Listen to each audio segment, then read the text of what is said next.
What happened when you fell for your best friend's ex? Me and Jasmine had been best friends since we were 14. Like, real best friends. The kind where you know what their fridge smells like. The kind where you've seen each other cry over stupid stuff and not stupid stuff. The kind where you assume you'll be reading a speech at each other's wedding someday. She was the maid of honor type in my head before either of us was even close to getting married. We texted good morning most days out of habit more than necessity. That's the kind of friend she was. She dated a guy named Theo for almost 3 years. I liked Theo fine. He was quiet, a little dry with his humor, the kind of guy who remembered small details about your life that you mentioned once in passing and brought them up months later like it was nothing. He got me a specific brand of tea once because I'd complained about a headache in a group chat 8 months earlier, and he'd remembered which brand my mom used to make me. Small stuff like that. I noticed it, but I didn't think about it because he was my best friend's boyfriend, and that's just a category of person you don't examine too closely. Then in March, Jasmine called me at 11 at night, crying so hard I could barely understand her, and told me Theo had cheated on her. She said she found messages. She said there was a girl from his office, someone named Ashley, and that it had been going on for months, and that he denied it at first and then admitted some of it once she showed him screenshots. She used the word gaslighting a lot that night. She used the word betrayed. She said she felt stupid for not seeing it, for defending him to her mom, for planning their 2-year anniversary trip 3 weeks before this happened. I did what you do. I dropped everything. I drove to her apartment with a bag of the ramen she likes and a bottle of the cheap wine we always drink when something's wrong, and I sat on her bathroom floor with her while she threw up from crying too hard. And I told her every terrible thing about Theo I could think of, even though I didn't actually believe most of it in the moment, because that's the job. That's what you do for your best friend. You become the mirror that reflects back exactly how angry she needs you to be. I blocked him on everything without even being asked to. That's how loyal I was being. I unfollowed him. I deleted old photos of the 4 of us. Me, my ex, Jasmine, Theo, from a lake trip 2 summers before. I did all of it in one furious night like I was scrubbing a crime scene. For about 6 weeks, I didn't think about him at all except as a villain in Jasmine's story. Then I ran into him. Not on purpose. I want to be clear about that, because later this became a whole thing. Whether I'd sought him out, which I hadn't. I was getting coffee before a dentist appointment, and he was in line 2 people ahead of me, and I almost turned around and left the shop except he saw me first. He looked terrible. Like, genuinely terrible. The kind of terrible where you can tell someone hasn't been sleeping and has been surviving on convenience store food. He said hi, quiet, like he expected me to walk away. I didn't walk away. I don't fully know why. Maybe it was just that instinct you have when you see someone you used to consider a friend look like they're falling apart, and your body responds before your loyalty does. We ended up sitting at the same little table by the window for maybe 20 minutes. I told him I didn't really want to talk to him. He said he understood, but that he wanted me to know one thing, and then he'd leave me alone forever if I wanted. He said he never cheated on her. He said Ashley was a coworker he'd had lunch with maybe 4 times over a year, always in a group, and that the messages Jasmine found were from a group chat about a work project that had gotten misread completely out of context. He said he'd tried explaining that to her the night it happened, and she wouldn't hear it, that she'd already decided, and that within an hour of the accusation, she was already using words like cheater in front of her mom on the phone. I want to be honest, I didn't believe him. Not that day. I told him that cheaters always have an explanation, that this was a classic move, and I got up and left him at that table with his coffee going cold. I felt proud of myself walking out of there, like I'd defended her honor, but it sat wrong with me. Not immediately. It took weeks, actually, this slow, itchy feeling, like when you know you've left the stove on but you're already at work and can't check. Little things Jasmine had said started replaying differently in my head, like how she'd told me once, almost bragging, that she liked how easy it was to get Theo to apologize, even when he hadn't done anything, because he hated conflict so much he'd just cave. Or how she'd told me a year before, half joking, that if she ever wanted out of the relationship without looking like the bad guy, she'd just have to find something. I hate that I remembered that. I hate that I remembered it so clearly and so specifically, it felt less like a memory and more like evidence. I texted Theo, just one line. Can I see the actual messages? The ones you say were misread. I told myself I was doing due diligence, being thorough, that this was still in service of Jasmine, that I was going to catch him in a lie and go back to her with proof of what a manipulator he was. He sent me a screenshot of the whole group chat, dates and everything, 4 other coworkers in it, a project called Q1 Handoff, nothing romantic in any of it that I could find no matter how many times I scrolled. And then he sent me the specific messages Jasmine had shown me weeks earlier,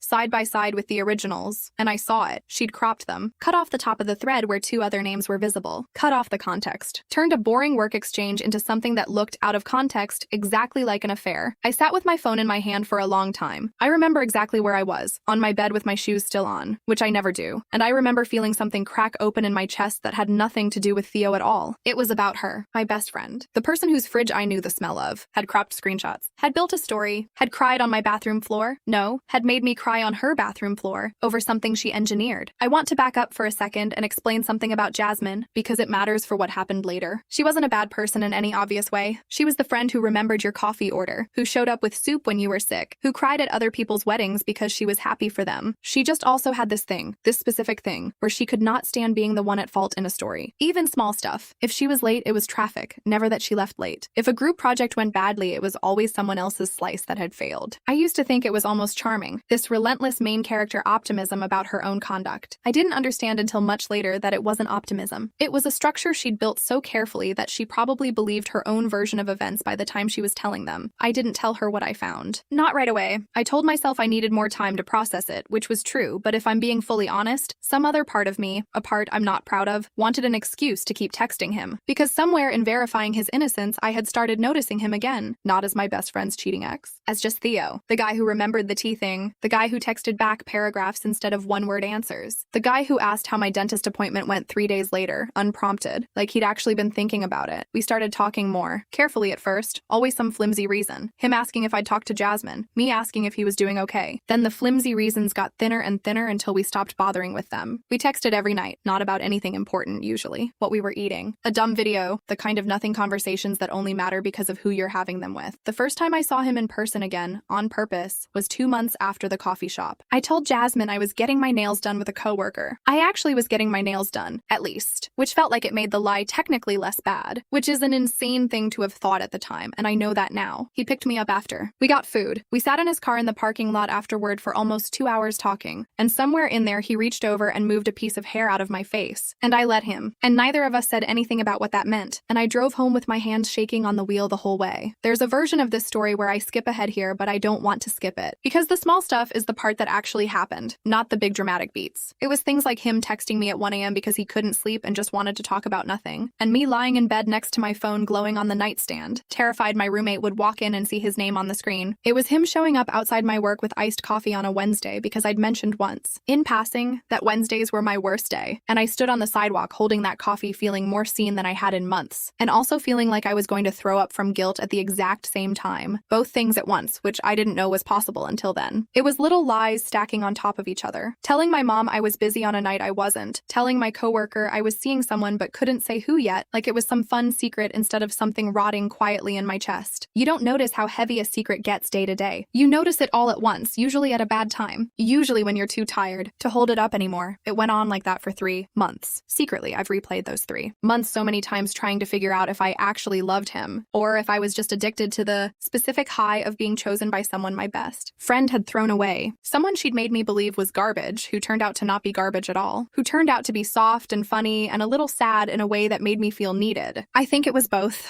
I think it's almost always both. I told myself constantly that I was going to tell Jasmine. Every week I had a plan. This weekend, after her work trip, after her birthday, I don't want to ruin her birthday. There's always a reason it's not the right time, when the real reason is that you're scared of what happens after you say the sentence out loud. She found out because of a receipt. Not even a dramatic one. An Applebee's receipt, of all things, that fell out of my coat pocket when she was borrowing it for a concert because she'd left her jacket at home. 2 entrees, 1 check, a Tuesday night I was supposedly at my cousin's baby shower. She didn't say anything about it that night. She texted me 2 days later just to say, hey, come over. I have a bottle of that wine you like. And I remember feeling relieved, thinking maybe this was normal. Maybe I was being paranoid. I walked in, and she had the receipt sitting on the coffee table next to the wine like a piece of evidence in a trial. And she just looked at me and said, so are you going to tell me? Or am I supposed to guess? I have never in my life felt smaller than I did in that living room. I told her everything. The coffee shop, the messages, the cropping, all of it. I thought in some deeply stupid part of my brain that if I explained the cropped screenshots, she'd at least understand why I'd started talking to him. Like the manipulation would somehow soften the betrayal. It did the opposite. She went completely still, this kind of quiet that's scarier than screaming, and said, so you knew I lied, and instead of telling me, you used it to sleep with my ex. I didn't have an answer for that because it was true. I had used it. I don't think I meant to at the start, but somewhere in those 3 months I had absolutely used the truth about her lie as permission, as a moral loophole instead of doing the actually decent thing, which was telling her what I found out and letting her deal with the consequences of her own choice on her own timeline, whatever that looked like, even if it meant I never got to have Theo at all. She didn't yell. That was almost worse. She just asked me to leave calmly and told me she needed me to take everything of mine out of her apartment by the weekend because she didn't want to look at it. I left the bottle of wine on the table. Neither of us touched it. Here's the twist I did not see coming. The one that still messes with my head more than the affair. That wasn't, or the receipt, or any of it. About 3 weeks after everything blew up, Jasmine posted something online. A long paragraph, half apology, half explanation, admitting publicly that she'd fabricated the cheating story because she'd actually cheated on on Theo first, months before any of this, with someone from her grad program, and panicked that he was going to find out because a mutual friend had seen them together, so she got ahead of it. She invented a story where he was the villain before he could ever accuse her of anything. The screenshots, the crying on my bathroom floor, all of it, staged to make sure that if the truth ever came out, everyone would already believe he was the bad guy, and she was the victim, and any story he told afterward would sound like a guilty man's excuse. I read that post standing in my kitchen with my phone in one hand and a spoon in the other, and I actually laughed, this horrible hollow laugh, because it meant that in some twisted way I had been right to trust Theo, and it also meant that literally nothing I did to get there was okay. Being right about the facts didn't make me right about anything else. Theo and I didn't survive it either, for what it's worth, if anyone's wondering whether at least something good came out of the wreckage. We tried for a couple months after Jasmine's post came out, tried to build something that wasn't shaped entirely by secrecy and guilt, but it turns out a relationship that starts with 3 months of lying to your best friend carries that weight into every single normal moment afterward. Every fight we had somehow circled back to it. He'd say something totally unrelated, like that I'd forgotten to text him back, and I'd hear an accusation underneath it that wasn't even there, because I was so used to feeling like I owed an explanation for existing near him at all. We broke up in October, quietly,